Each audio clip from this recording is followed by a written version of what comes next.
Actresses. Her new film is called Jennifer's Body. It's a thriller. It opens on Friday, and here's the lovely Megan Fox. It's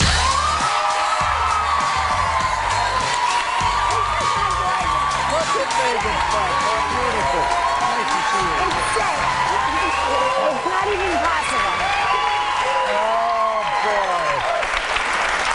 Kind of reminds me of the old days with you and Megan. Yes. Megan and I used to work together on a sitcom called Hope and Faith. Megan, what have you been doing since then? Just becoming the biggest star in Hollywood, that's all. Well, anyway. I had a feeling, I mean, we all like to take credit for Megan, of course, as I'm sure so does your family, but, you know, looking back, as a teenager on the set of Hope and Faith, you had a star quality and you were brilliantly funny. I don't know if a lot of people even know how funny you are, but I'm so happy for you. Thank you. But she was unhappy here living in New York, you know, and it takes a big adjustment to get used to living in New York. Right. Sometimes you wouldn't leave your apartment, right? Yeah, it wasn't that I was unhappy. I had grown up in Florida, and I just turned 18. Somebody's from Florida? Yes. I just turned 18 and I came out here and I was sort of overwhelmed with the city, and I didn't know that you could like have groceries delivered or have food delivered. I didn't know. So when it was winter time, I was also not used to the weather, and it would be hailing and storming and there were no cabs available. I couldn't get to the grocery store, and so I would just sort of sit in my apartment and wait until work came so that I could go eat on set.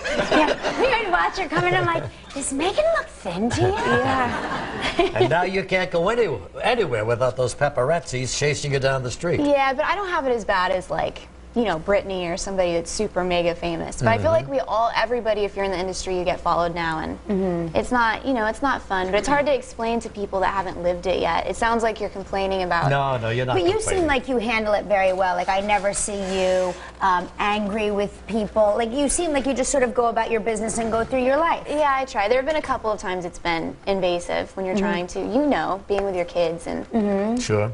But you're all over the internet. You're on Facebook, Twitter. But they're not real pages.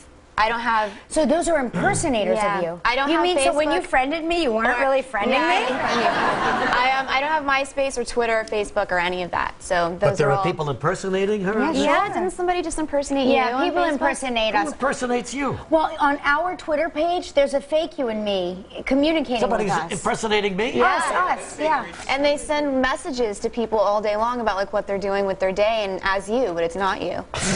I didn't even know that was going on. Yeah. I want that stopped. You can't. There's nothing you can do about it. It's really like a scary thing now, because I feel like, I mean, when I got into the industry, there was People magazine. That was like the entertainment magazine, and then there was like the Star magazine. But now there's so many, and there's so many media outlets on the computer and everything. It's got to be very hard to be a young movie star in the middle of all of that. Yeah, I think with the internet, the media, the entertainment industry has changed completely from what it was in the 90s, and there's really no privacy anywhere, especially with cell phone cameras, and you can't, everybody's a spy, everybody's a paparazzi, and you know, it's difficult to live in that, but you do, it's part of the job. You're quite busy this week, especially with all the appearances for the new movie, and then you're hosting Saturday Night Live Saturday night. Yeah. Huh? Well, good for you. I've done it, Oh my gosh. Are you nervous? I'm so nervous. I think it's, I mean, to me, it was like the scariest thing I've ever done. Oh, and you're not afraid of speaking in front of crowds either. But you're going to have the best time. They really take care of you there. Just let them take care of you, and you won't fail. You're so good. You're so funny, too. I'm glad that people get a chance to see how funny you are. Thank you. I'm terrified. Yeah, you don't have to. Plus, not only Saturday Night Live, but all kinds of new movies coming out, right? One with Mickey Rourke. I'm getting ready to film that in October, yeah. It's sort of it's a 50s period piece, and he plays a trumpet player who, you know, develops a drug addiction and loses his fame and loses his career. And he comes across me, and I'm touring with the circus. I'm one of the freaks in the circus.